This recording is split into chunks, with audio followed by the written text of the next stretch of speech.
The air in the quiet suburb of Blackwood Creek didn't just feel cold on the night of November 14th. It felt heavy like a wet wool blanket pressing against the lungs of anyone brave enough to breathe it in. At precisely 3:14 a.m., a single muffled scream pierced the silence of Elm Street. A sound so fleeting that most neighbors dismissed it as a night bird or a trick of the wind. But Gary Thorne, the man living at house number 42, didn't look away from his window. He stood there, the blue light of his television flickering behind him, watching the shadows dance across the driveway of the Miller residence next door. He saw the flicker of a flashlight. He saw a silhouette move with practiced ease. And most importantly, he saw the back door click shut. The next morning, Sarah Miller would be found dead in a scene so grotesque it defied logic. But Gary Thorne would tell the police he slept like a baby. This is the story of a crime that wasn't just committed in the dark, but was watched from the shadows by a man who knew exactly what was happening, yet chose to stay silent until the secrets became too heavy to bury. Blackwood Creek was the kind of place where people moved to escape the chaos of the city. It was a sanctuary of manicured lawns and silent nights.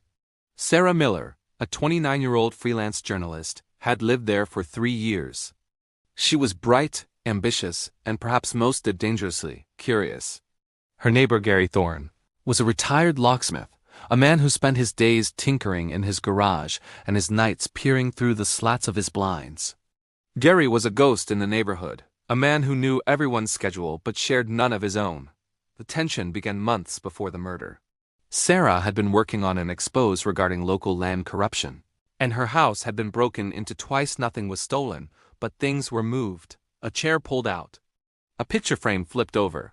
Someone was sending a message. On that fateful November night, the temperature dropped below freezing. Sarah was seen entering her home at 6 p.m., carrying a stack of files. Gary Thorne was on his porch, smoking a cigarette, watching her. He didn't wave, he just watched. Inside the house, Sarah prepared for a quiet night, unaware that the predator was already calculating the distance between the shadows. As the clock struck midnight, the streetlights flickered, a common occurrence in Blackwood. But this time they stayed off. The darkness was absolute. The intruder entered through the basement window, a point of entry that had been tampered with weeks prior. There was no forced entry, no broken glass. It was a surgical intrusion. Sarah was in her bedroom when the floorboards groaned. She didn't even have time to reach for her phone. The struggle was short but violent. The intruder wasn't looking for money. They were looking for the files. But in the process, Sarah became a witness to her own execution. Outside, Gary Thorne was awake. He heard the scuffle. He heard the heavy thud of a body hitting the hardwood floor. He stood by his window, his hand trembling on the curtain. He didn't call 911. He didn't shout. He simply watched as a man in a dark parka exited Sarah's back door, carrying a briefcase. The man stopped, looked directly at Gary's window and nodded. Gary nodded back. When the police arrived the next morning, alerted by Sarah's editor, the scene was chilling.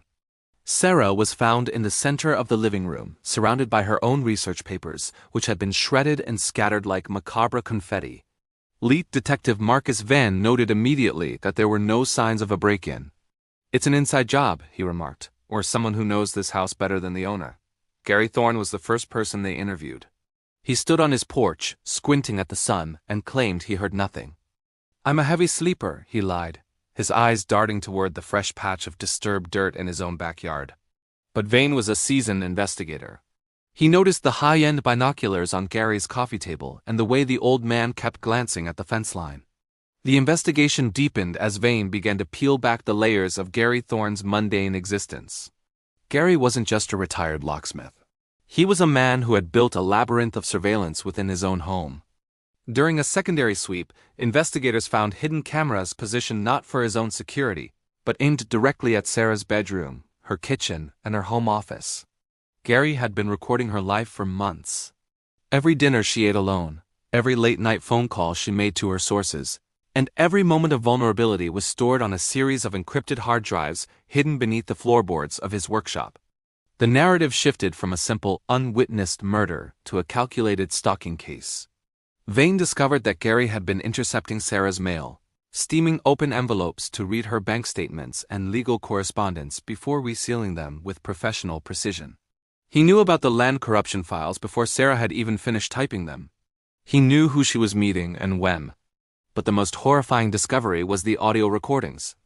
Gary hadn't just watched a murder. He had recorded the sound of it. In a recording dated November 14th, the sounds of the struggle are audible, followed by a long silence and then the voice of a second man, the intruder asking Gary, "Is she done?" Gary's voice, cold and devoid of emotion, replied through a two-way radio, "She's done. Get the blue folder and leave through the back. The streetlights are out for another 10 minutes." This revelation shattered the fearful neighbor defense. Gary Thorne was a collaborator. He had used his locksmith skills to create a master key for Sarah's home and handed it to the assassin. The motive was simple greed. The land developers, a conglomerate known as Apex Horizons, had paid Gary a total of $150,000 in cryptocurrency to facilitate the removal of the journalistic threat. They chose Gary because they knew a man with his specific hobbies would be easy to manipulate. As the trial began, the public was captivated by the Watcher of Elm Street. Gary sat in the courtroom with a blank expression, his only sign of agitation being the way he constantly adjusted his glasses, as if trying to focus on a distant object. The defense tried to argue that Gary was suffering from a compulsive voyeuristic disorder and was under duress from the developers, but the prosecution presented the nod captured on the neighboring doorbell camera as the ultimate smoking gun. It wasn't a nod of fear. It was a professional acknowledgement. Even after Gary's conviction, the shadows in Blackwood Creek didn't fully dissipate. The man in the parka was never found. Forensic analysis of the crime scene suggested the killer was highly trained, possibly ex-military or specialized private security. He left no DNA, no fingerprints, and no footprints that couldn't be explained away. The blue folder containing the names of the corrupt city officials remained missing, presumably incinerated or locked in a vault far more secure than anything Gary Thorne could build. The community of Blackwood Creek changed forever. The manicured lawns remained, but the good morning waves stopped. People began installing opaque curtains and high-tech security systems that they themselves didn't fully trust. They realized that the danger wasn't the stranger hiding in the bush, but the man next door who had lived there for 20 years. The man who knew their names, their schedules, and the exact moment they were most vulnerable. Sarah Miller's death became a symbol of the high price of truth in a world built on lies. Her editor eventually published a redacted version of her work, which led to the resignation of 3 city council members, but the big fish remained untouched. The legal system had punished the Watcher, but the hand that held the knife and the pocket that held the money remained free.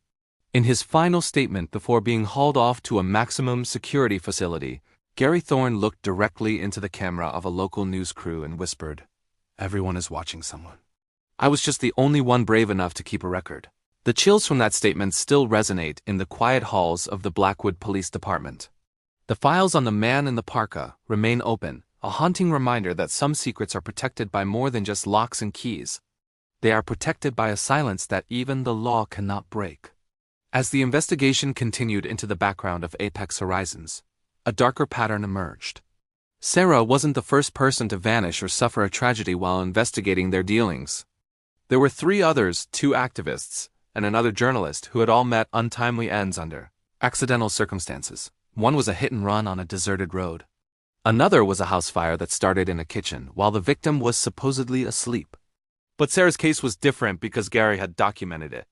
The sheer volume of data Gary had collected on the neighborhood was staggering. He didn't just have Sarah's life on his hard drives.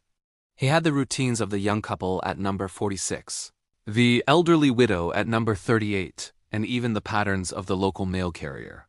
To Gary, Elm Street was a living chessboard, and he was the only player who could see all the pieces. The psychological profile of Gary Thorne revealed a man who felt completely powerless in his own life, and so he sought ultimate power through information. He saw himself as the curator of the street's darkest moments. During his time in prison, Gary has reportedly spent his hours writing a memoir, tentatively titled The Window's Edge. Sources say the manuscript contains even more damning information about the residents of Blackwood Creek, information that he didn't share with the police. It suggests that Sarah wasn't the only one with a secret worth killing for. There are whispers of a second collaborator in the neighborhood, someone who might have been helping Gary maintain his surveillance network. A local IT consultant who lived 3 blocks away was questioned after investigators found high-grade server equipment in Gary's basement that matched the consultant's purchase history. However, before he could be charged, the consultant moved out of state, leaving behind a completely wiped apartment. The vacuum left by Sarah's death was filled with a lingering sense of paranoia.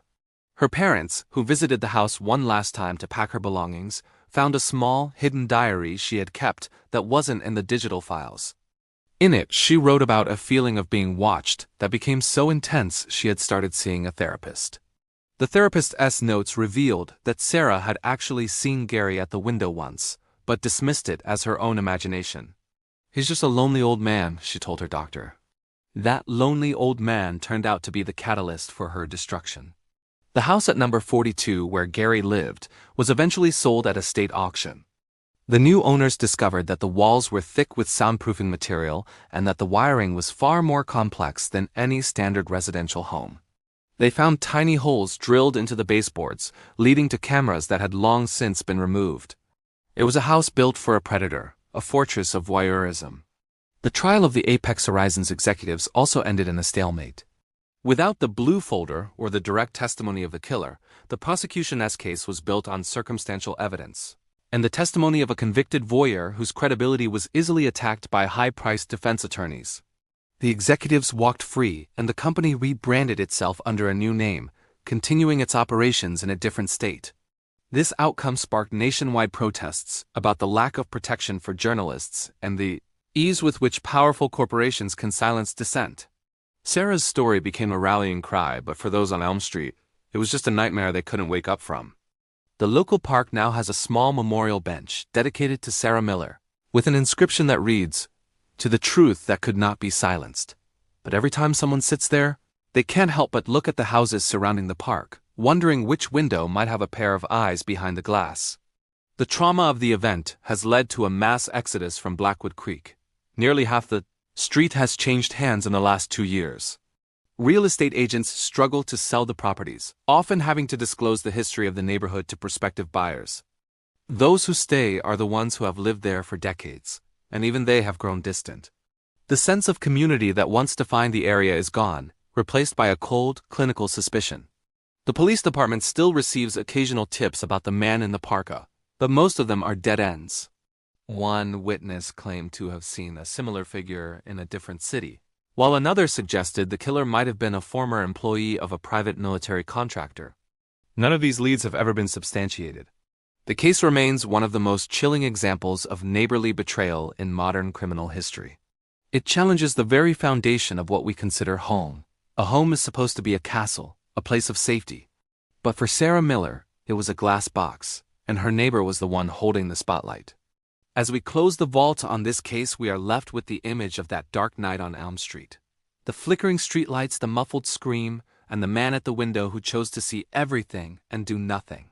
It forces us to look at our own neighborhoods with different eyes. Do you really know the person living 10 feet away from you? When you turn off your lights at night, are you sure you're alone? Or is there a Gary Thorne in your life waiting for the shadows to move? The case of Sarah Miller is a dark testament to the fact that sometimes the neighbor knows more than he ever admits, and the truth is often buried in the silence between two houses. The echoes of that night still haunt the residents, a reminder that the most dangerous predators are often the ones who blend in perfectly with the scenery. They don't lurk in the woods. They sit on their porches, sip their coffee, and wait for the perfect moment to watch your world collapse. As the wind howls through the empty rooms of house number 42, one can't help but wonder if the cameras are still rolling somewhere, capturing the grief of a neighborhood that lost its innocence to a man who loved to watch. The legacy of Sarah Miller is one of bravery, but it is overshadowed by the chilling realization that in the modern age, privacy is an illusion, and silence is a weapon.